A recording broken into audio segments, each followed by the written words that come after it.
Are you drowning in debt, feeling like there's no way out? What if I told you that the secret to breaking free is already in your wallet? Today we're cracking the code on debt with the wisdom of the legendary Robert Kiyosaki. So grab your notepads because we're about to school those bills and turn your debt into dough. Now, debt, it's a word that can make even the bravest of us shudder, but what exactly is it? In simple terms, debt is money owed by one party to another. It's a fancy dinner you charge to your credit card or the student loan that you helped to get your degree. It's a promise to pay back what you've borrowed, often with a little extra called interest. Let's bring it back to today. The average American household debt stands at a whopping $137,063, while the total U.S. consumer debt is over $14 trillion. That's trillion with a T. It's not an American phenomenon. Globally, we're looking at about $253 trillion in total debt, which includes government, corporate, and household debt. That's about 3 times the size of the global economy. Scary numbers, right? But fear not, because that's exactly why we're here, to learn from Kiyosaki and turn that debt around. So stay tuned as we dive deeper into the world of good debt, bad debt, and how to have one to conquer the other. Good debt is like a seed. You plant it, nurture it, and it grows over time, increasing your net worth. It's the kind of debt that helps you achieve your goals. Think student loans with low interest rates, which are typically seen as an investment in your future, or mortgages, which not only provide you with a roof over your head, but can also appreciate in value. But here's the thing, even good debt can turn sour if you bite off more than you can chew. It's all about balance. For instance, your student loan payments should stay below 10% of your projected after-tax monthly income a year after graduating. And that dream home? Keep the mortgage payment within 36% of your income. Now let's talk about bad debt. It's the kind that doesn't bring you any financial joy. It's expensive and it can derail your financial goals faster than you can say bankruptcy. Credit card debt with high interest can spiral out of control if not managed carefully. And those car loans? Keep total auto costs, including your car loan payment, within 20% of your take-home pay. The first step in managing bad debt is understanding your expenses. So let's break it down. Step 1, list all your monthly expenses. First things first, you need to know where your money is going. Create a comprehensive list of all your monthly expenses. This includes housing, rent or mortgage payments, property taxes, home insurance, utilities, electricity, water, gas, internet, and phone bills, transportation, car payments, insurance, fuel, maintenance, public transportation, food, groceries, dining out, coffee runs, insurance, health, dental, life, and all the other types of insurance, debt payments, credit cards, personal loans, student loans, entertainment, streaming services, hobbies, outings, miscellaneous, anything else that doesn't fit into the above categories. To make this exercise more realistic, let's consider the average American household expenses. According to the U.S. Bureau of Labor Statistics, here's a breakdown of the average monthly expenditures for 2020. Housing, $1,674. Transportation, $819. Food, $678. Utilities, $319. Healthcare, $431. Entertainment, $243. Miscellaneous, $353. These numbers might not reflect your exact situation, but they can provide a useful benchmark. Step 2, identify non-essential costs.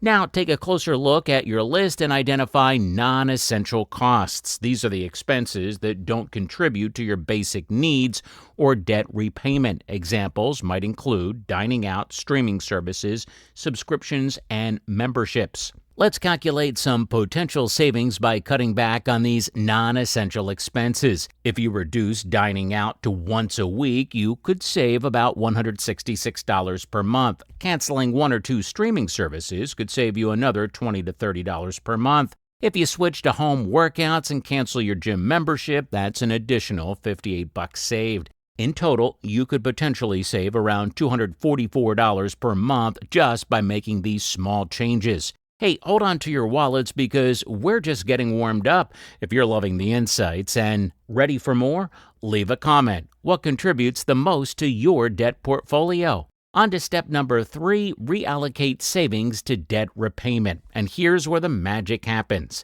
Take the money you've saved from cutting back on non-essential expenses and reallocate it towards your debt repayment. This extra cash can make a significant difference in how quickly you can pay off your debt. For example, let's say you have $5,000 in credit card debt with an interest rate of 18%. If you only make the minimum payment of $150 per month, it'll take you over 4 years to pay off the debt, and you'll end up paying more than $2,000 in interest alone. However, if you add the $244 you saved from cutting expenses to your monthly payment, making it $394 per month, you could pay off the debt in just over a year and save over $1,500 in interest. That's the power of reallocating your funds. Step 4, use tools and apps to track expenses. Tracking expenses can be tedious, but luckily there are plenty of tools and apps to help. Apps like Mint and YNAB, You Need a Budget, to categorize your spending and to help you stay on top of your budget. Using these tools, you can set spending limits for different categories and receive alerts that you are approaching those limits. This helps you stay disciplined and avoid overspending.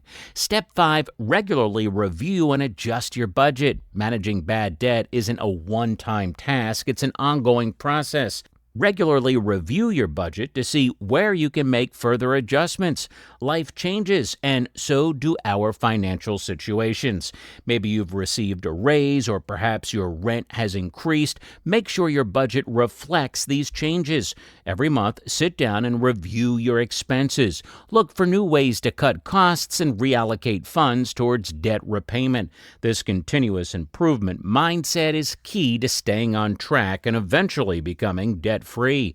Step 6, get accountability. Sometimes having someone to hold you accountable can make all the difference. Share your financial goals with a trusted friend or family member and ask them to check in on your progress. You can even join online communities or forums where people share their debt repayment journeys and offer support and encouragement. Imagine a snowball rolling down a hill, gathering more snow and speed as it goes. That's the essence of the debt snowball method. You start by listing all your debts from the smallest balance to the largest, regardless of the interest rate. Let's break it down with an example. Say you have the following debts.